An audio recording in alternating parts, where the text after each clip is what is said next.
The eve of Saint Agnes. देखो, ये एक लॉन्ग नैरेटिव पोयम है जॉन कीट्स की। और कीट्स की इंपोर्टेंट पोयम में से आती है। मतलब इसमें एक स्टोरी हमारे माइंड में फिट रहनी चाहिए और इसके important question line to line तो खैर ये करानी बहुत ही मुश्किल है, बहुत लेंथी पोयम है। तो इसमें जो लॉन्ग नैरेटिव पोयम्स होती है ना, वे मोस्टली क्या होता है कि वे बहुत मतलब उनके अंदर एक स्टोरी क्रिएट होती है। और उस कहानी मतलब एक समरी टाइप में रहती है, तो आपको वो समझनी है। कुछ चीजें बीच में से नहीं मतलब बताई जाएगी अगर समरी में, तो वो क्लियर हो जाएगी जब इसके क्वेश्चन में आपको कराऊंगा। देखो, ईव को आप जानते हो। ईव, एक तो एडम और ईव में आपने ईव को देखा था। वैसे हम नॉर्मली जो ईव बोलते हैं ना, ज्यादातर ईव वर्ड एक जगह बहुत यूज होता है हमारे यहाँ पर, कि eve of new year. New year की जो ईव होती है वो 31 दिसंबर होती है। मतलब कुल मिला के ईव हम उसे कहते हैं, कोई फेस्टिवल होता है उससे पहले की जो रात होती है, मतलब शाम होती है, वो ईव कहलाती है। और सेंट एगेनिस की ईव है ये। सेंट एगेनिस जो है, ये 21 जनवरी में, ये एगेनिस जो है ये एक लेडी थी और ये 12 साल की थी। तो इसके साथ कुछ ऐसा हुआ था। ये मतलब एक स्टोरी है, इसकी पूरी कहानी है कि इसकी मतलब एक तरीके से हत्या कर दी गई थी। मतलब ये मर गई थी अपनी चेस्टिटी को बचाने के लिए। मतलब अपने आप को बचाने के लिए, अपनी यूथ को बचाने के लिए। तो इसका मर्डर हो गया था जब ये मर गई थी। तो इसकी मौत पे फिर इसे सभी ने मतलब एक सेंट के घोषित कर दिया था इसे, मतलब अपने आप को बचाने के लिए, बिल्कुल ऐसे जैसे एंटोनियन क्लोपेट्रा में, क्लोपेट्रा लास्ट में अपने आप को ऑक्टेवियस सीजर से बचाती है। तो ये इस तरीके से अपने आप को बचाने के लिए, मतलब इसने अपनी जो रेस्पेक्ट थी और जो वर्जिनिटी थी उसे सेव करने के लिए अपनी जान की आहुति दी थी। तो इसे एक सेंट का दर्जा दे दिया था। तो सेंट एगेनिस की ईव पर, जैसे 21 जनवरी है, तो 20 जनवरी पर मतलब वहां पर उस दिन को इस जो लॉन्ग नैरेटिव पोयम है ये वहां से स्टार्ट होती है। तो एक फेस्टिवल चल रहा था, ये एक फेस्टिवल ही है सेंट एगेनिस का। जैसे कल फेस्टिवल है, तो आज की जो ईव है इसे मनाया जाता है। और इसमें यहाँ पर किड्स जो है ना, सुपरस्टिशंस मतलब जो अंधविश्वास है उसे भी दिखाता है कि किस तरीके से इस चीज को माना जा रहा था पब्लिक के बीच में। तो यहाँ जो कहानी आती है वो दो लवर की कहानी है। मतलब ये ईव ऑफ सेंट एगेनिस अगर पोयम की हम बात करें तो इसमें दो लवर है और दोनों किस तरीके से उनके लव के ऊपर बात दिखाई गई है। और कहानी कुछ ऐसी लगेगी आपको जैसे आप रोमियो एंड जूलियट की कहानी चल रही हो आपके सामने। तो एक इसमें जो लवर है वो पोरफायरो नाम है उसका। और मेडिलाइन जो है वो इसमें लड़की है, मतलब उसकी बिलव्ड है।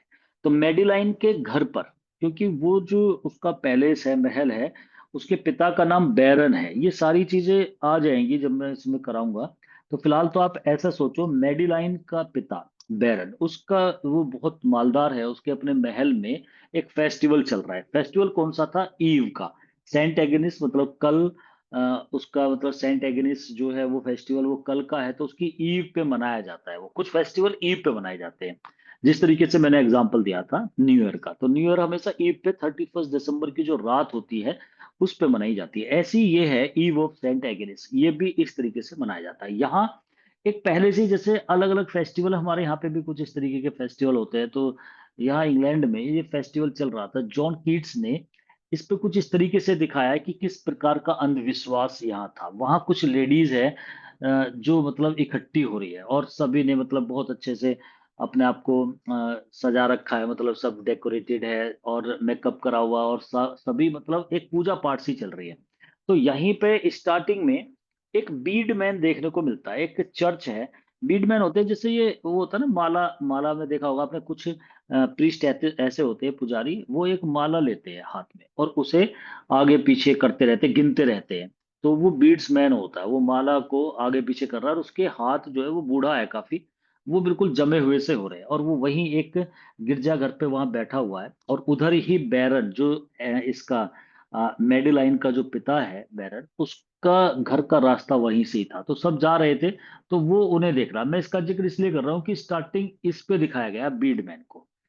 अब यहाँ पर होता क्या है, ये जो बैरन है, जो मेडिलाइन का पिता है, ये यहाँ पर सब इकट्ठे होते हैं और फेस्टिवल चल रहा था। तो ये बताया जाता है कि इस रात को, मतलब इस ईव को, अगर कोई अनमैरिड लड़की, मतलब ऐसा कहा जाता है, अभी कितना सच्चाई और झूठ ये अलग बात है, कि ये कहा जाता है, और जितनी भी वे ओल्ड लेडीज थी वहां पर, वो मेडेलाइन को इस बात को बताती भी है कि भाई ये एक सुपरस्टिशन है, ये अंधविश्वास है, या ऐसा माना जाता है, इट इज हियर्ड, कि अगर कोई लड़की, ये कहा जाता है, जो अनमैरिड है, अगर वो आज उपवास करे, मतलब खाना ना खाए, इवनिंग का मतलब लंच ना करे, मतलब एक तरीके से फास्ट रखे, और रात में सपर भी ना ले, सपर से मतलब होता है रात को सोते समय जो हम दूध वगैरह ले लेते हैं, इट मीन्स वो बिल्कुल मतलब फास्ट रखती है, और अपने आप को और फास्ट रखे, और फिर वो प्रे करे, और नाइट में जब वो सोने के लिए जाए तो वो विदाउट क्लॉथ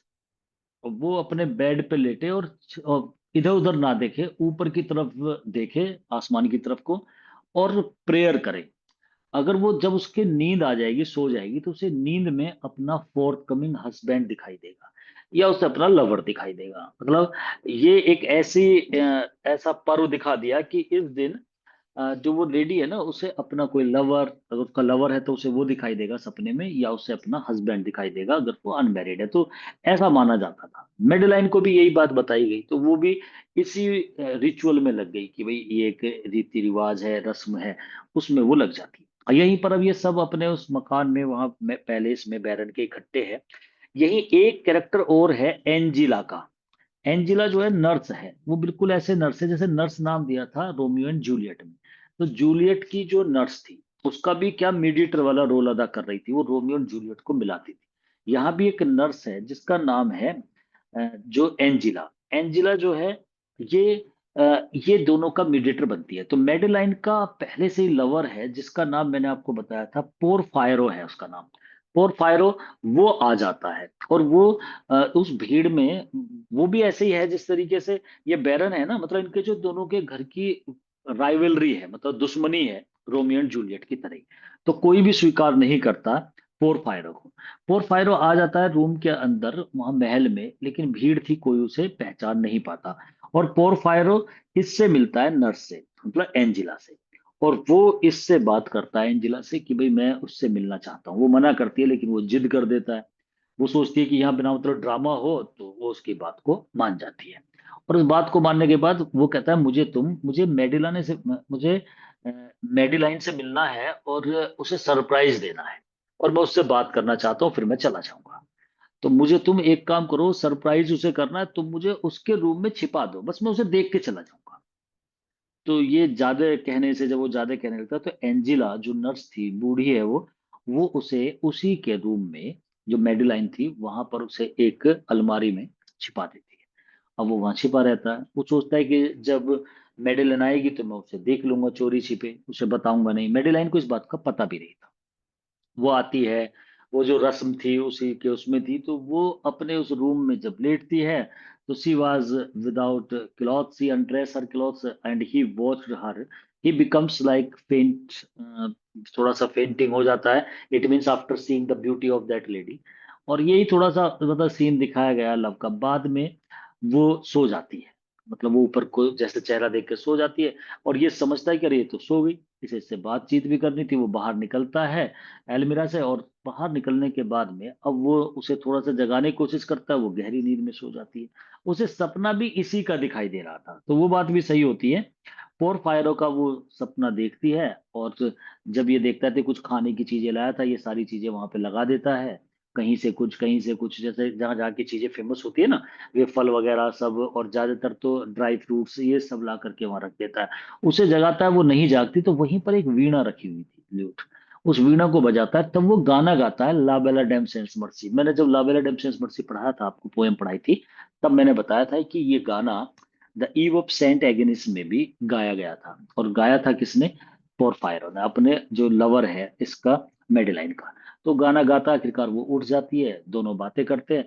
वो थोड़ा सा डिसअपॉइंटेड है मेडेलाइन उठने के बाद, क्योंकि जो वो सपने में देखती है, तो उसका जो लवर है ये पोरफायरो, वो बहुत स्मार्ट दिखाई देता है, लेकिन अब वो हकीकत में देखती है तो चेंजिंग थी। पोरफायरो उसे विश्वास दिलाता है आगे के लिए कि दोनों साथ रहेंगे, और हम मिल नहीं पाएंगे यहाँ पर, क्योंकि तुम्हारे जो फादर है ना, वो बिल्कुल भी एग्री नहीं करेंगे। और ये दोनों एक दूसरे से बात करके वहां से एलोप कर जाते हैं, भाग जाते हैं, और भाग जाने के बाद में ये जा करके और एक अपने ड्रीम लैंड पे वहां कहीं चले जाते हैं।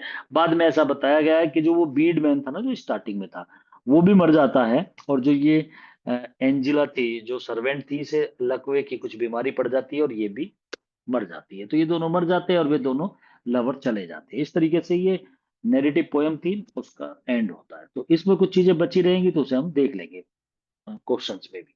द ईव ऑफ सेंट एगेनिस, एक ये बात भी है इसमें कि मतलब स्पेंसर स्टेंजे में लिखी है, ये बड़ी खास बात है, और ये पूछा जाता है क्वेश्चन। स्पेंसर स्टेंजा यूज करा है कीट्स ने। कीट्स स्पेंसर से और मिल्टन से बहुत ज्यादा इंप्रेस था। मैं आपको बताता भी हूँ कि ज्यादातर वो, और एक ग्रीक मैथोलॉजी से, तो वो ग्रीक मैथोलॉजी से भी बहुत ज्यादा मतलब ये भी चीजें करता है। क्लासिकल राइटर इसे बोला जाता है द ईव ऑफ सेंट एगेनिस। अब देखो इसका नाम आपको समझ में आ गया होगा। ये एक लॉन्ग नैरेटिव पोयम है और पब्लिश हुई थी 1820। There is a love story of Porphyro and Madeline, इन दोनों की स्टोरी है, लव स्टोरी है। ये पोरफायरो वही है जो मतलब एक ही दिन की स्टोरी दिखाई गई है। पोरफायरो आता है उसी दिन, वहां पर एक फंक्शन चल रहा है, मतलब एक फेस्टिवल से पहली ईव है, और जिसमें ज्यादातर लेडीज ही वहां दिखाई देती है, और ये पोरफायरो आ जाता है। और मेडिलाइन, ये दोनों एक दूसरे को पहले से ही लव करते थे। It presents the story of elopement की कहानी है, पोरफायरो का और मेडिलाइन का। एलोपमेंट मतलब भाग जाना। There is a superstitions in this poem, इस पोयम के अंदर अंधविश्वास देखने को मिला। ये अंधविश्वास ही तो था कि ऐसा होगा, वो सपने में आ जाएगा। इट इज बिलीव्ड, ऐसा विश्वास किया जाता है, जो यंग वर्जिन है ना, जो अनमेरिड लड़कियां हैं, माइट हैव डिलाइटफुल विजन्स, वो डिलाइटफुल विजन देखती है अपने लवर्स का और फ्यूचर हस्बैंड का। मतलब या तो भाई जिसका लवर है तो वो लवर का देखेगी, और लवर नहीं है तो वो हस्बैंड का देखेगी। If they perform certain ceremonies, अगर वे, तब देख पाएंगी अगर वे परफॉर्म करती है इन सब सेरेमनीज को, संस्कार को, इन द प्रॉपर वे में। और कब? On the eve of Saint Agnes, तो सेंट एगेनिस की ईव पर अगर ये अनमेरिड गर्ल अब एक सेरेमनी या रिचुअल या फिर जो रस्म है, राइट्स है, अगर उन्हें ये परफॉर्म करती है सही तरीके से। अब वो क्या क्या चीजें थी उसमें, भाई फास्ट रखना पड़ेगा, वो सारी बात। एक तो they should go to bed, ये भी एक कंडीशन थी। उन्हें सपर लेस जाना पड़ेगा। सपर होता है रात का नाश्ता, तो वो नहीं लेना होगा। वो दिन में भी खाना नहीं खाएंगी। अपने आप को अच्छी तरीके से वो मेकअप करेंगी, डेकोरेट करेंगी, और उसके बाद में प्रेयर करेंगी और ऊपर की तरफ को देखेंगे। ये कुछ नियम थे। Lie on their couch, couch माने बिस्तर पर वो लेटेंगी, without clothes, with face upwards, चेहरा ऊपर को, and pray for what they desire, और जो उनकी इच्छा है, मतलब अपने हस्बैंड के प्रति या अपने लवर के प्रति, उनके प्रति वो अपनी इच्छा को मन में रखेंगी तो उन्हें वो दिखाई देगा। हालांकि वैसे ये कॉमन सी बात भी होती है, अगर कोई इंसान किसी चीज को सोच करके सोता है ना, हम नॉर्मल भी देखें तो वो हमारे सपने में चीजें आती भी है, ऐसा होता भी है। लेकिन इस दिन खासकर ये होगा, ये माना गया था। ये पिता का नाम है मेडिलाइन का, तो नाम तो हमें याद रखना ही है, बैरन। तो ये बैरन जो है is the father of Madeline. Angela is an old nurse of Madeline and she is very kind lady. जो एंजिला है वो एक ओल्ड नर्स है, जो ओल्ड नर्स ही, उसमें नर्स ही नाम था रोमियो एंड जूलियट में। और ये जो है मेडिलाइन की नर्स है। And she is very kind lady, और बहुत ही दयालु किस्म की है। एक बिटर एनिमिटी, पहले से ही दुश्मनी थी फैमिली में, और पायरो की और मेडिलाइन का परिवार में पहले ही दुश्मनी है पुरानी। तो दोनों एक दूसरे को बिल्कुल भी पसंद नहीं करते। ईव थी सेंट एगेनिस की। एंजिला जो नर्स थी, वो पोरफायरो को चैम्बर में, कमरे में ले जाती है मेडिलाइन के, उसकी रिक्वेस्ट करने पर, और उसे छिपा देती है। क्लोजेट वही अलमीरा होती है, उसमें छिपा देती है। ही सीज, मेडिलाइन को देखता है कमिंग, आते हुए, and sleeping there without being seen by her, वो नहीं देख पाती उसे, वो देख लेता है। वो रूम कमरे में है, कमरे में भी वो अलमीरा में है, और वहां से झांक करके उसे देखता रहता है। Madeline gets ready to pray and sleep, वो प्रे करती है और फिर उसकी नींद आ जाती है उसे। पोरफायरो पेंट्स हो जाता है to see the divine sight of her personality, उसकी पर्सनैलिटी का एक दिव्य साइड देख करके। सी टेक्स डीप स्लीप, और वो गहरी नींद में सो जाती है। पोरफायरो जो है वो एक ल्यूट, एक बांसुरी लेता है और उसे बजाता है, गाना बजाता है वहां पे। ये बड़ा इंपॉर्टेंट है कि ये गाना इसमें बजाया जाता है, la belle dame sans merci. She is disturbed by the song, अब उठ जाती है वो। अपने ड्रीम से सो रही थी, जो वो टूट जाता है उसका सपना। दोनों के दोनों फिर वे भाग जाते हैं उस कैसल माने किले से, बैरन के। और जो मौसम था वो स्टॉर्म है, रेन एंड स्नो वहां पर चल रही थी, तो वे और they go to the land of loyalty, वफादारी वाली धरती, मतलब एक अपनी सपनों की धरती, लॉयलिटी की, उसमें वे दोनों चले जाते हैं। पोरफायरो मेडुलाइन को स्वीट ड्रीमर के नाम से भी पुकारता है इस पोएम के अंदर। उसे लवली ब्राइड भी कहता है, सुंदर दुल्हन के लिए। एक लव पोएम है, हैप्पी एंडिंग है इसमें, लास्ट में सब कुछ ठीक ठाक हो जाता है। वो एक अलग बात है, नर्स की डेथ दिखाई है इसमें और बेडमैन की। The background of this poem is medieval और मिडिल एज। अच्छा, ये सारी ऐसी कहानियां जो है ना, लवर और जो उसका उसकी बिलव्ड है, उनका यात्रा करना, भागना जाना, और कुछ एडवेंचर्स वर्क करना, ये सारे काम मेडिवल एज में जो रोमांस हुआ करता था उसमें होते थे। जिस तरीके से फेरी क्वीन लिखी गई है, तो ऐसे वो मेडिवल एज में ये चीजें देखने को मिलती हैं। जब पोएम की स्टार्टिंग होती है ना, इसमें एक बीट्स मैन है। बीट्स मनका के दाने होते हैं। बीट्स मैन है मतलब जो वो, जैसे माला को हम वो दाने से उन्हें गिनते रहते हैं ना, ऐसे ये बीट्स मैन है। और ये क्या करता है, इसका काम क्या होता है कि जैसे सपोज करो मुझे, अब आप ऐसा नहीं होता, हमें हमारे घर पे कोई हवन वगैरह करवाना है किसी पंडित से, तो वो क्या करता है कि वो एक हवन करेगा, उसमें वो आहुति देगा, भाई ये ग्रह है ऐसे खत्म हो जाए। तो मान लिया सपोज करो मैं इंग्लैंड में हूँ और मुझे वो कराना, मुझे कोई है, मुझे ये टेंशन है, मेरी ये चीज ठीक हो जाए, तो मैं पैसे दे करके, और ऐसे बीट्स मैन होते हैं, ये क्या करते हैं हमारे लिए, वो माला को गिनेंगे और हमारे दुखों का निवारण करेंगे, मतलब ऐसा माना जाता। तो वो बीट्स मैन वहां बैठा था। और कहाँ बैठा था वो, चैपल, एक छोटा सा गिरजाघर, चर्च होता है। And telling the his beads, और बोल रहा था बीड्स को। अब बीड्स को बोलना मतलब उन्हें गिन रहा था। विद हिज फ्रोजन फिंगर्स, उसके हाथ जमे हुए थे, उंगलियां, क्योंकि ठंड बहुत ज्यादा थी और वो बूढ़ा भी था। ये पोयम 42 स्पेंसर स्टैंजा में लिखी गई। ये क्वेश्चन इंपोर्टेंट है। जिस तरीके से पीबी सैनिक की एडोनिस जो है ना, वो 55 स्टैंजाज में लिखी गई है, तो 42 स्पेंसर स्टैंजाज है इसके अंदर। 20 सेंचुरी जो है is the eve of Saint Agnes. तो 21 जनवरी, सॉरी 21 जनवरी में इसकी मौत हुई थी, मतलब एग्नेस की, जो रोम की थी, ये रोमन लेडी थी, मतलब लेडी क्या, ये लड़की थी, 12 ईयर ओल्ड थी, मतलब 12 साल की थी। और इसकी जो मौत होती है ना, तो वो दिखाया गया कि मतलब वो वर्जिन है ये, रोमन की, और अपनी चेस्टिटी को बचाने के लिए हुई थी। तो इसीलिए मतलब यहाँ अनमैरिड गर्ल ही इसे ज्यादातर इस फेस्टिवल को सेलिब्रेट करती है। तो 20 January is the eve of Saint Agnes की, तो ये भी ध्यान रखना है। The weather is extremely cold on this day, ठंड का मौसम था बहुत ज्यादा। Agnes was a young Roman. अब इसके बारे में देखो, ये जो नाम है और इसमें जो सेंट एग्निस का नाम आया, सेंट संत हो गए, एग्निस यहाँ पर कोई इंसान लड़का नहीं है, ये लड़की का नाम है। एग्निस एक यंग रोमन विर्जिन थी, अनमेरिड, हु सेव्ड, 12 साल की थी केवल। हु सेव्ड हर विर्जिनिटी को, इसने अपनी विर्जिनिटी को, या चेस्टिटी, ये दो वर्ड याद रखने होते हैं, विर्जिनिटी को सेव किया था। Later on she was executed, तो इसे मार दिया गया था। And she became a martyr saint, ये एक शहीद संत बन गई। मतलब वहां पर रोम में इसे मार्टर कहा गया कि भाई ये शहीद हो गई। हर मार्टरडोम इज सेलिब्रेटेड, उसका जो समाधि स्थल, जो मार्टरडोम, जो ये शहीद हुई है, तो ये सेलिब्रेट करा जाता है 21 जनवरी को। ये 21 जनवरी को कहाँ सेलिब्रेट करा जाता है, मेन तो ये रोम की थी। लेकिन अब आप जानते हो ये क्लासिकल राइटर है कीट्स, तो ये रोम के बारे में और ग्रीक के बारे में, ज्यादातर ग्रीक के बारे में बातें करता है। तो 21 जनवरी में वो फेस्टिवल मनाया जाता है। तो उससे पहले की जो रात होती है उसे ईव बोलते हैं, जो संध्या है, और वो होती है। There is a Greek touch in this poem, इस पोएम में ग्रीक का टच देखने को मिलता है। और जिस तरीके से मतलब ये रोमांस है, जैसे वो एलोप कर जाना, उसका जिस तरीके से मिलना है, मतलब ये जो टेंडेंसी है ना, ये लिखने की मेडिवल एज की, वो सब ग्रीक वाला ही फॉलो होता है। In the last of this poem, Angela जो थी, वो नर्स थी, वो मर जाती है पैलेसी से, मतलब लकवा हो जाता है उसे एकदम। एंड जो बीट्स मैन था वो भी मर जाता है। वो एक चीज और थी, जो ये नर्स थी ना, ये बार बार उससे ये कहती थी पोरफायरो से कि तुम इसे धोखा मत देना, तुम शादी कर लेना इससे, मतलब ये भी बात रिक्वेस्ट करती थी उससे। कीट्स ने जो इसका सब्सटेंस लिया है, मतलब पोयम का जो सारांश लिया है ना, वो कहाँ से लिया है, तो इल फिलोकोला एक कहानी है और बुकेसियो की है। तो बुकेसियो ने लिखा है तो ये स्टोरी तो इसीलिए मतलब इसे ग्रीक का टच माना जाता है इसमें। We find some impact of Shakespeare's drama Romeo and Juliet in this poem. तो इस पोएम के अंदर हमें रोमियो एंड जूलियट का इम्पैक्ट देखना। जिस बच्चों ने रोमियो एंड जूलियट पढ़ी होगी वो बिल्कुल समझ रहे होंगे, ऐसी एक नर्स थी उसमें, ऐसी ये दोनों भी चुप करके मतलब शादी करना चाहते, कर लेते हैं शादी, लेकिन वहां पर ट्रेजेडी दिखानी थी विलियम शेक्सपियर को, तो दोनों की मौत दिखा देते हैं।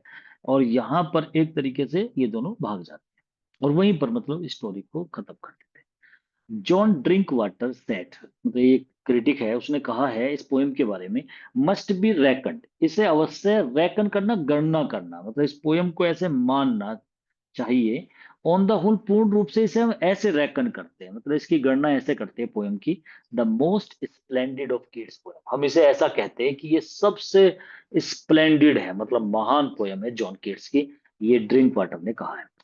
कीट्स ने इस पोएम के बारे में कहा है, he wrote it on A popular superstition, उसने जो इसे लिखा है ना, एक प्रसिद्ध अंधविश्वास था, मैंने तो इसे इस चीज के ऊपर लिखा है। तो ऐसा उसका मानना था जॉन कीट्स का कि मैंने इसे पॉपुलर सुपरस्टिशंस पे लिखा है। तो ये जॉन कीट्स की सोच है इस पोएम के ऊपर। तो कीट्स ने जो ये पोएम बनाई है द ईव ऑफ सेंट एगेनिस, इसमें एक स्टोरी बेस्ड है और ये कहानी हमारे माइंड में रहनी चाहिए। सिंपल सी स्टोरी है, हमें ज्यादा बिल्कुल डीप भी नहीं जाना है, लेकिन सारी चीजें जो इसमें कैरेक्टर के नाम है वो सब ध्यान रहने चाहिए, क्योंकि जब ऐसी कोई स्टोरी होती है जिसके अंदर कैरेक्टरिस्टिक्स होते हैं, कहानी प्लॉट होता है, तो वहां पे जो कैरेक्टर है, जैसे एंजिला का कैरेक्टर है इसमें, बीट्समैन है, बैरन है, पोरफायरो है और मेडेलाइन, ये कुछ कैरेक्टर है, इनके सबके नाम हमारे माइंड में रहने चाहिए। सीधा पूछ लिया जाता है कि बताइए ये कैरेक्टर कौन से वर्क में है जॉन कीट्स के, ये कहाँ से लिया गया है, तो वो सब चीजें और एक स्टोरी भी हमें पता रहनी चाहिए। तो इसे ढंग से मतलब तैयार कर लेंगे, इजी सी